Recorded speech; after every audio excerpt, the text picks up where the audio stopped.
Hello बच्चों, स्वागत है आपका हमारे यूट्यूब चैनल गुरुकुल हिंदी साहित्य में। बच्चों, आज हम आप लोगों को पाली भाषा की समय सीमा के बारे में बता रहे हैं। पाली भाषा की समय सीमा क्या है? 500 ईसा पूर्व से प्रथम शताब्दी तक।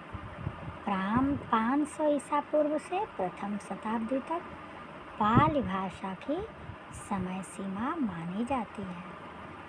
अगला प्रश्न है, उकार बहुला बोली मानी जाती है। उकार बहुला बोली छत्तीसगढ़ी बोली को उकार बहुला बोली मानते हैं। अगला है, निम्नांकित में से कौन विशेषता देवनागरी में नहीं है?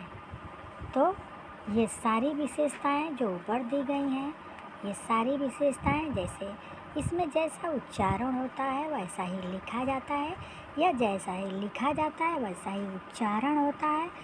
इसमें एक ध्वनि के लिए एक ही प्रतीक है। इसमें शिरोरेखा का प्रयोग महत्वपूर्ण है। ये सारी विशेषताएं देवनागरी लिपि की हैं और ये जो विकास की दृष्टि से यह लिपि ब्राह्मी से खरोष्ठी की समकालीन है।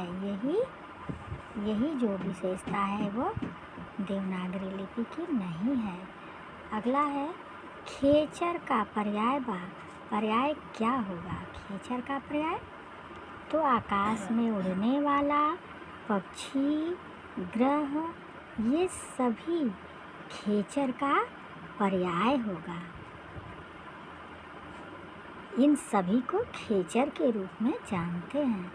अगला शब्द है, निम्नलिखित में से कौन भास द्वारा रचित नाटक नहीं है?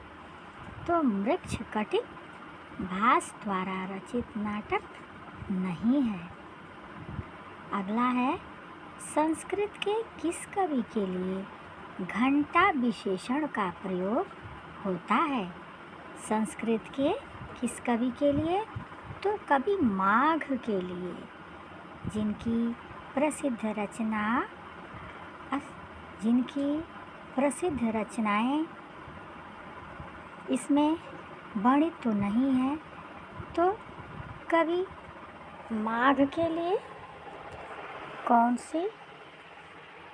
कौन सा विशेषण प्रयुक्त होता है? घंटा। कवि माघ के लिए घंटा विशेषण प्रयुक्त होता है। इनकी बहुत ही प्रसिद्ध रचना शिशुपाल वध है। आगे है, विसर्ग का प्रयोग किन शब्दों में नहीं होता है? तो विसर्ग का प्रयोग संकर शब्दों में नहीं होता है। संकर शब्द जो दो भाषाओं के योग से जो शब्द बनते हैं उन्हें संकर शब्द कहते हैं। तो बच्चों, मैं अपनी वाणी को यही विराम दे रही हूँ। अगले वीडियो में मैं फिर आ रही हूँ बहुत ही महत्वपूर्ण प्रश्नों के साथ। तब तक के लिए धन्यवाद।